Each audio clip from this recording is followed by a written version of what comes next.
こんにちは。花子工房の花子です。今日も動画をご視聴いただきありがとうございます。今日はこの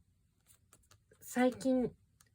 シリーズ2が出たみたいなんですけど、これはシリーズ1の方です。52ウィークス。靴下はもう52週の中から編んでる靴下のお話をしたいです。きっかけは、またアッコニッツのアッコさんの、こんな靴下編みましたっていう動画紹介、過去編んだ靴下紹介で、素敵と思って編んだ靴下があるので、それのお話です。編んでいる靴下です。で、それはね、この本の中にある、アルバっていう靴下です。ちょっとページは出せないけど、27番のアルバっていう靴下で、アコニッツのアッコさんは、すごい綺麗なピンクに黒の階段を入れてたんですね。で、これ、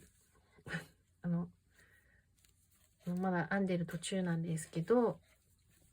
で、アコニッツのアッコさんは、ここが地の色がピンクで、ここが黒の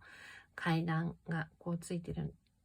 靴下を編んでらっしゃいました。すごい可愛かったんです。で、それが本当に私、すごい嬉しくって、そのアルバが見たくって、この本買ったくらい、そのアルバっていう靴下のデザインに掘り込んじゃいました。で、なんで、すごいご縁を感じたっていうか、アルバ・アールトっていう、建築家の、デザインした建物からインスピレーションを受けて、このデザイナーの人がこの靴下をデザインしたっていう風に、アッコニッツのアッコさんが紹介されていて、それで、私も、たまたま私そんなに建築詳しくないんですけれど、アルバ美術館の前をたまたまこう通りかかった時に、アルバ・アルトとアイノ・アルトの、アルバとアイノさんは夫婦で2人ともが建築家なんですけれども、建築家さんのなんか展覧会をやっていて、フラッと入ったことがあるんです。で、すごいもちろん素敵な展覧会だったんだけど、そこの展覧会に入ったら、アルバ・アールトさんが、イッタラっていうガラス食器の、これ、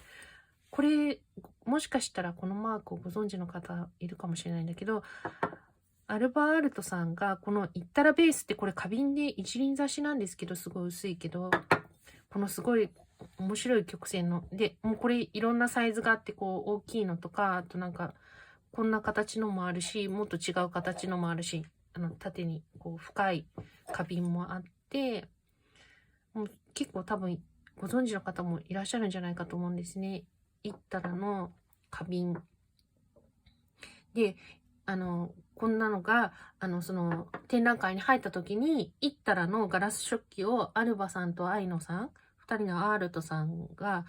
デザインしてるっていう風に、その場で知ったんです。で、私その前にイッタラの食器のことをなんとなく知っていて、イッタラ素敵だなと思っていて、いたんですね。で、いつか欲しいなと思っていたんだけど、高いしなと思って買ってはいなかったんですけど、で、買ってはいなかったんです。で、これはなぜあるかっていうと、いただき物なんです。で、私がいただいたんじゃなくて、私の家族がいただいてきて、で、でも、で、こっちがね、こっちはアルバ・アールトさんのデザインで、こっちはアイノ・アールトさんのデザインの食器です。で、これもイッタラで、これはアールトさんじゃない人が多分デザインしたんだと思うんだけど、これ素敵でしょ？こう雫が垂れたように。フィンランドのそれで、私、フィンランドの自然からインスピレーションを受けてデザインしたって言ってました。最近、イッタラ展があって、イッタラのなんか展覧会があったので、それも行ったんですけど、そのイッタラ展で、これがフィンランドの、この、氷からこう、氷が溶けて、こう、ちょっと雫が落ちてるような、そんなのをデザインしてるって、確か、そこで言ってたような気がします。すごい可愛くて好きです。で、このイッタラベースはね、建築家の隈研吾さんも、このアルバの、このイッタラベース好きっておっしゃってて、隈研吾さんのデスクにも、これとは違う形のイッタラベースが置いてあって、イッタラベースじゃアル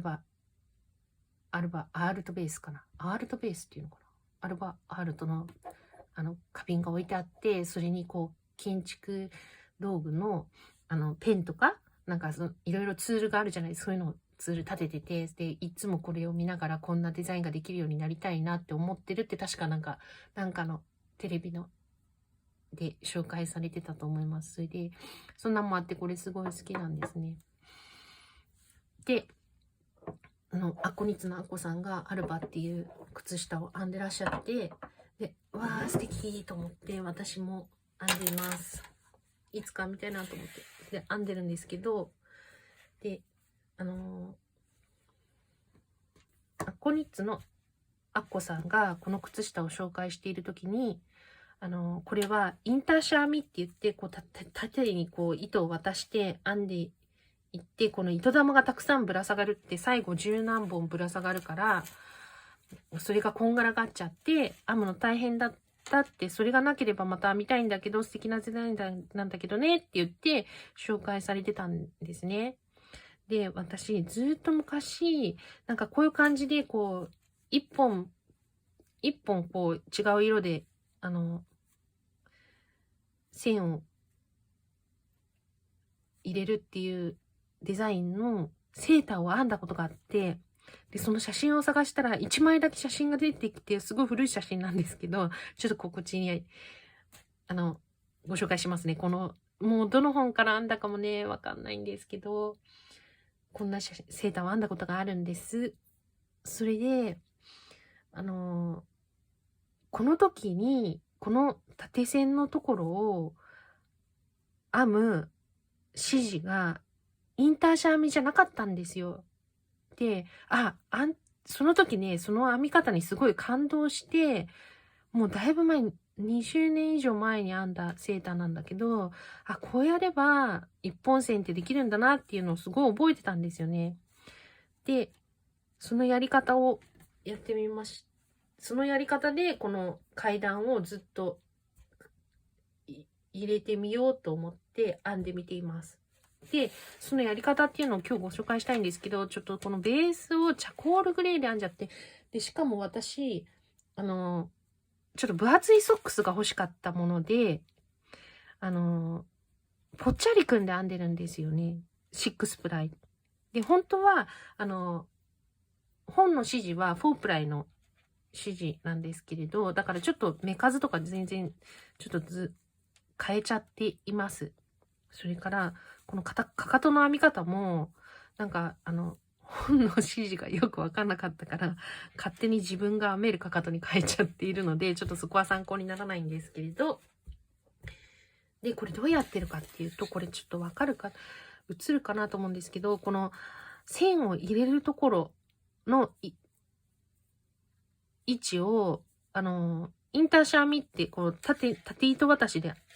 メリアス編んでいくって言って、こう糸玉をそこにぶら下げるらしいんですけど、私はそこの部分を、見えるかな、裏編みで編んでるんです。これ見えないですよね。で、わかりにくいと思うんで、これ、裏編みで溝を作ってあるんですね。で、溝を作ってですね、それで、全部編み終わってから、ここのところに、かぎ針で編んでいったんです、ずっと。それで、階段のこのステップのところはチェーンステッチするってなってるんで、チェーンステッチ。で、これはだから、チェーンステッチする用の糸端を残して、で、階段のこの線だけ今つけている感じです。で、これ今分かりにくいので、ちょっとどういうことをやってるか分かりやすいように、ちょっとここにグリーンの糸でち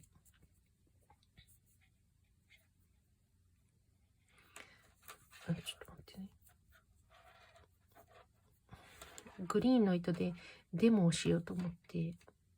ちょっとだけ編みました。これ、見えるかな。ここに、ここまでは表編みずっと編んで、こっから裏編みが入ってるんですね。裏から見るとこんな感じです。ここから裏編みをここにステップ入れる分だけこういう風に。で、ちょっと今このステップ入れるのをこの白い毛糸でやりたいと思うんですけど、この糸のところ、ステップが始まるところからこう糸をこう出しちゃって、かぎ針で。で、このチェーンステッチでこの階段をこうチェーンステッチ作る分だけ糸端残しておいて、で、どっか、ここら辺から、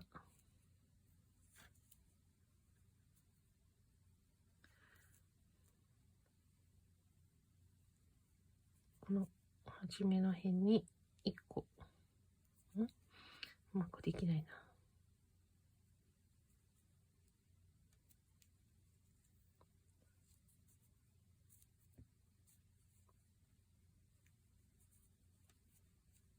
こう1個輪を作ります。で、これはこっちにやっといて、で、ここに横にこう裏編みした糸が渡ってるので、これをこう1個渡して、こう鎖編みみたいに、鎖編みを見つけるみたいにこうしていきます。それで目の大きさもちょっと揃うようにちょっとキュッキュッとちょうどいい引き具合まで引いたら、またこの渡ってる横糸を1本またいで、ここに今糸はまってるんですけど、1本またいで、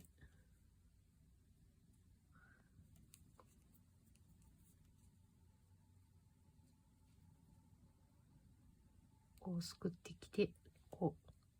で、これをキュッキュッと締めて、ちょうどいい大きさになるまでキュッキュッと締めて、こうまた1本渡ってる横糸を1本またいで、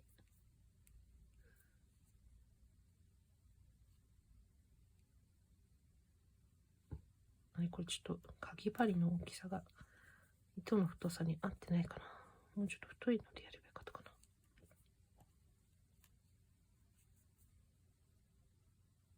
こう拾って、こうやって、どうですか？これちょっとぽっちゃりくんより多分この白が太いのでちょっとチェーンが大きくなっちゃうんですけど、裏から見るとこんな感じです。この表編みの裏から見たら表編みのここをこう一個一個すくっていく感じ。やってみたら多分そんなに難しくないと思うんですけど、なんていう名前の技法なんだかちょっとその本がもう手元にないのでわかんないんですけれど、こうやって全部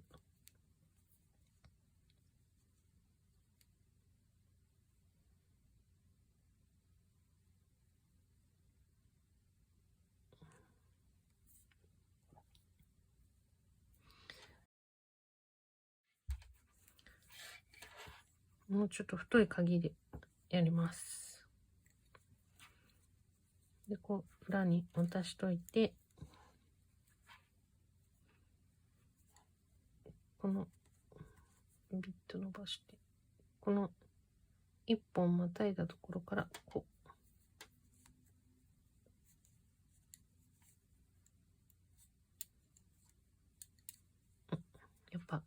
かぎ針の号数大事だな。また1本渡して、こう1本渡して、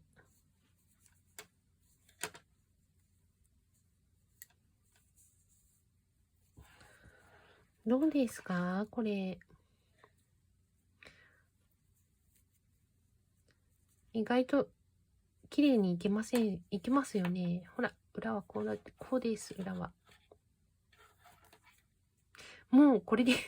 なんちゃってインターシャだけど、よくないですかこれ。それで、これいっぱい。ちょっとね、これ、後ろに消えてやってやるから、こう、長くなってくると、こう、後ろの方にギューッといかないとダメだけど、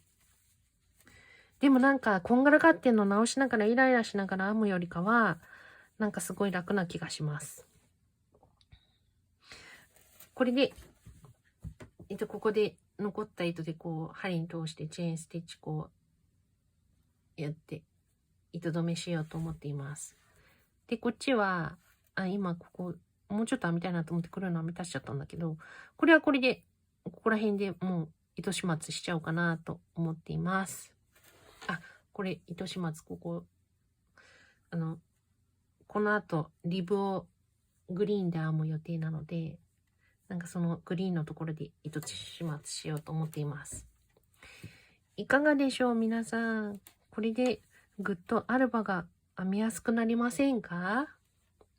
アルバのデザイン。もうすごい素敵。ちょっとこれ階段できたらまた、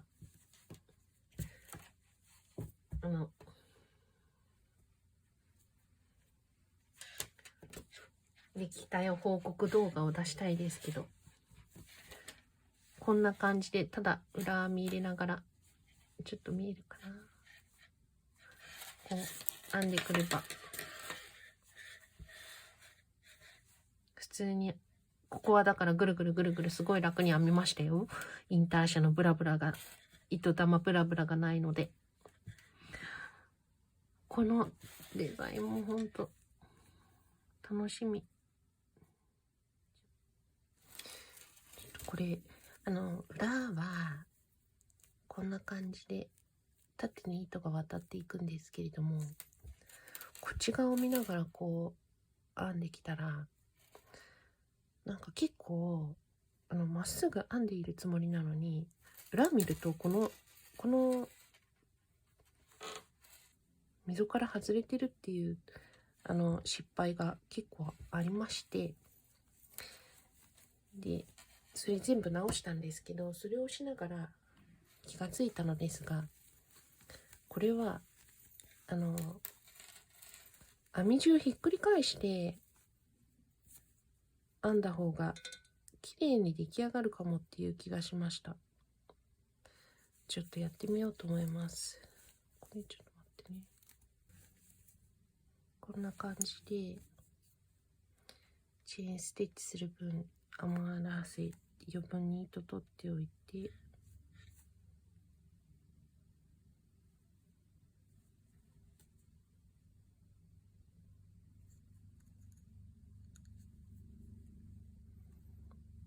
ここら辺からいくんですけれど、ちょっとねこれ余らせておいて、でこれは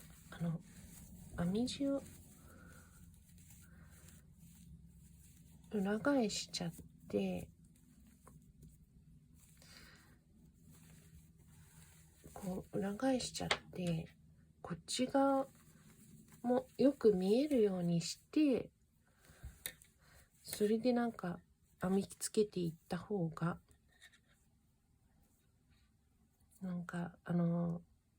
脇道にそれずうまくいくなと思いました。これ長いところになるとやっぱちょっと大変ね。階段の長いステップになってくると。でもなんか私意外とこういう作業好きなんですよね。でこうやってこれこっち側の中指で、こっちの中指で糸をこう編み地にくっつけるとこう穴透けて見えるので、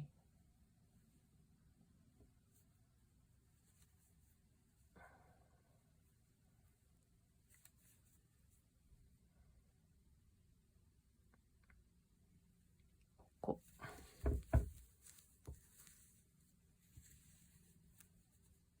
でクックックッと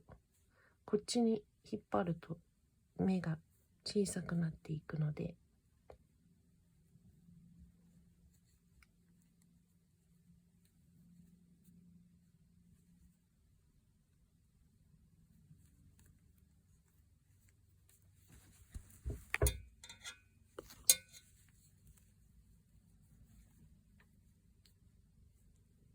意外とこう指の感覚で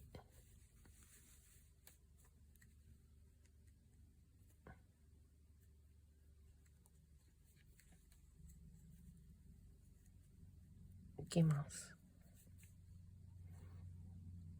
でなんかこう噛みながらちゃんと脇道それずにここのメリアス裏目の間を割ってるかなっていう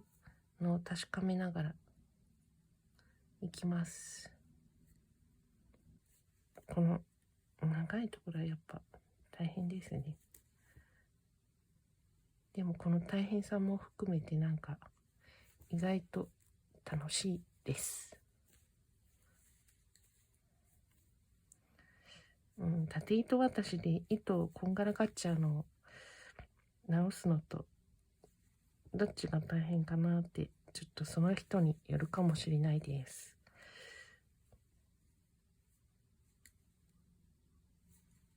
でもねすごくね可愛いです。この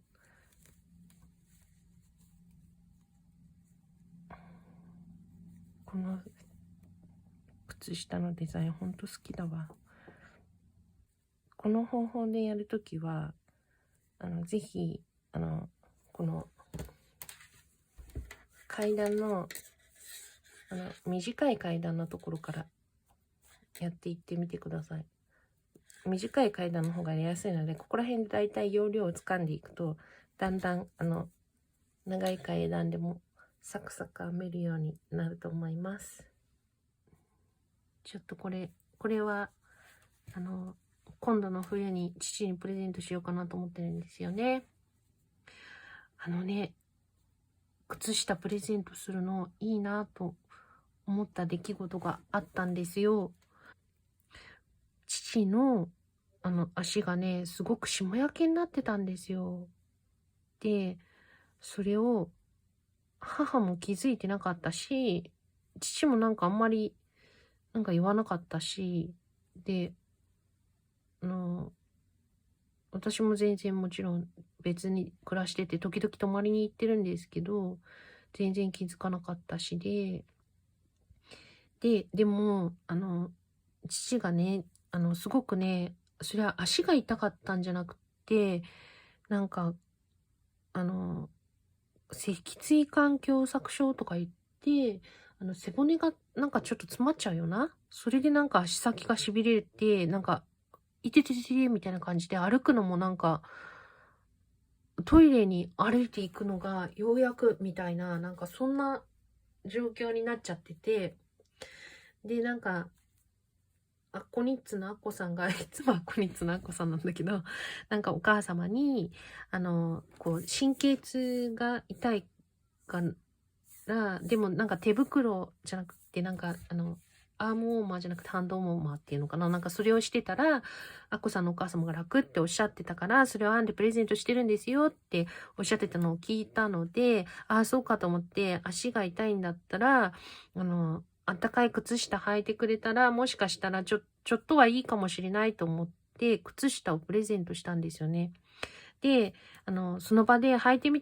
てってすごいあったかいからって言って履いてみてもらって靴下を脱いだ時に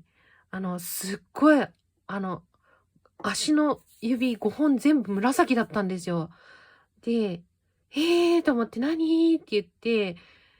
その脊椎環境搾症から来て、もう血が巡ってなくて、なんか、そういう霜焼けってすぐわかんなかったんですよね、私。だから、脊椎環境搾症でなんか壊死しちゃってんのかと思ってすっごいびっくりして、どうしたのこれって言って、痛くないのって言って、どうって言ったら、なんか、あーとか言って、なんともないなーとか言ってたんだけど、もうなんか神経いってないのかなと思って。そしたら母が慌てて病院に連れて行ってくれて、父を。私はその場でそのまま帰ってきちゃったんですけど、を連れて行ってくれて、行ったら霜焼けって言われて、霜焼けの薬塗って、あ、いただいて、で、なんかだんだん、その時先生は驚きもしなかったって、その5本指紫でも驚きもしなかったっておっしゃってたんですけど、母は言ってたんですけれど、だからよくそういう方は多分お見えになるっていう、診察にお見えになるって言って、それで春になる頃にはもう治って、ケロリとしてますよとかいうふうに、おっしゃったって聞いたんで、よかったって思ったんですけれど、なんかこう、足のトラブルって靴下履いてると、なかなか子供って気づけないじゃないですか。でもなんか、靴下プレゼントして履いてみてって言って、それでなんか、でもね、たまに遊びに行って足が健康かどうかチェックしたいから、靴下脱いでごらんなさいみたいなこと言って、私に裸足を見せなさいとか言って、じろじろ見るのもちょっとね、なんかあんまり、ちょっと、いくら親子でもちょっとね、気まずいかなと思うんで、靴下プレゼントして、ちょっと足見せてもらうと、なんか、そしたらその時は自然に足が見られるから、なんかいいなと思って、だから私、靴下をプレゼントしてよかったなってその時すごい思ったんですよね。だから、もし皆さんの、ご両親でなんか靴下編むことが皆さんあったら、ぜひご両親にプレゼントしてみて、なんか履き替えるときちょっと足見てあげるとかね、なんかそういうことするといいんじゃないかなって思います。なんか、すいません、なんか余計なお世話なこと言っちゃって。でもすごい私は、よかった、あの時靴下プレゼントしようと思って、なんか全然そんなつもりなかったんだけど、たまたま、アッコさんが、そうやって、お母様の神経痛にね、手編みの、ハンドウォーマンがすごく良かったっていうお話をしてくださったから、なんか、じゃあ靴下プレゼントしてみようかなっていう気になったし、で、なんかすごい、それで本当に、あの、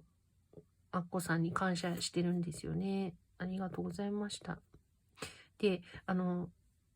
父は、その後、もう暖かくなって霜焼けもそのお薬いただいたの塗ってすごく良くなったし、それから脊椎環境搾症もすごく良くなって、今ではもうなんかスタスタ歩いて、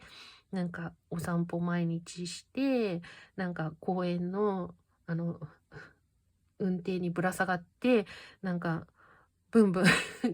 体、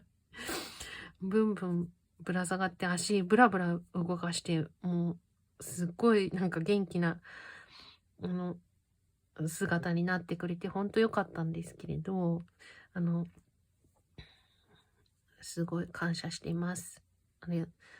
あこさんありがとうございました。こんなところからお礼で、あれなんですけど。皆さんもよかったら、靴下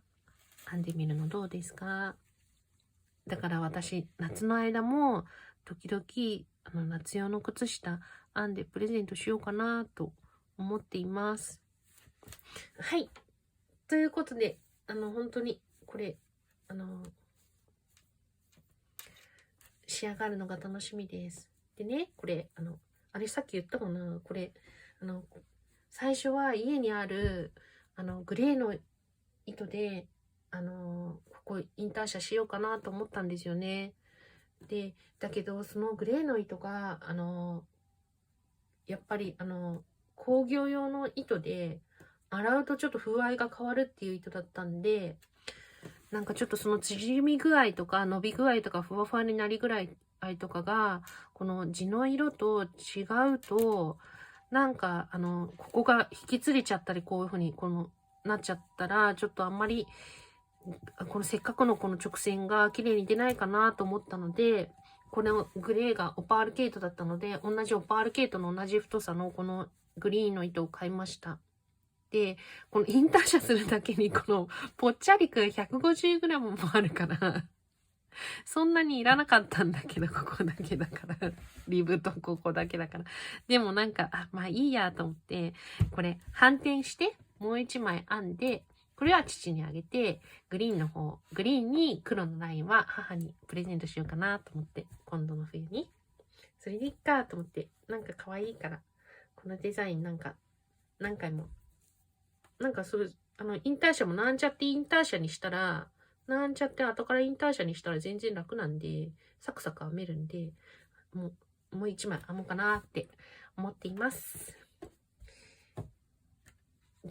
今日の動画はこんなお話を、なんちゃってインターシャ編みのお話と、いろいろ言ったらのお話と、アルバのお話。まあ、ベラベラと余計なことを喋りましたが、よかったら、この動画が誰かの、お役に立ってたら嬉しいなと思います。よかったら、コメントすごく嬉しいので、コメントいただけたら嬉しいです。あと、チャンネル登録もよろしくお願いします。グッドボタンも嬉しいです。じゃあ、また次の動画でお目にかかれたら嬉しいです。花子工房の花子でした。失礼します。